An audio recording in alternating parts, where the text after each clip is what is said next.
છે। ઉત્તર ભારતમાં કડકડતી ઠંડીની આગાહી કરવામાં આવી। પશ્ચિમી વિક્ષેપ સર્જાતા કડકડતી ઠંડી પડશે। ઉત્તર ગુજરાતમાં પણ ઠંડીની અસર જોવા મળશે। 14 ડિગ્રીથી તાપમાન નીચું જવાની સંભાવના રહેશે। પાટણ, સમી, હારીજ, મહેસાણામાં ઠંડી પડશે।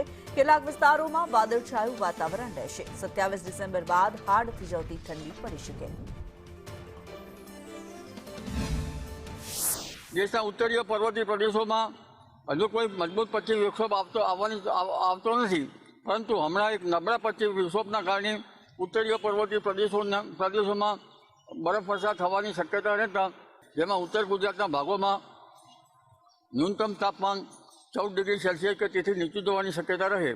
જેમાં પાટણ, સમી, હારીજના ભાગો, મહેસાણાના ભાગો, સાબરકાંઠાના ભાગો, પંચમહાલના ભાગો, મહીસાગરના ભાગોમાં ઠંડી વધવાની શક્યતા રહેશે। હવે હમણાં આગામી થોડાક દિવસ પછી બપોર બાદ વાદળા આવવાની શક્યતા રહે અને લગભગ 10મી ડિસેમ્બર સુધીમાં હવામાનમાં પલટો આવી શકે।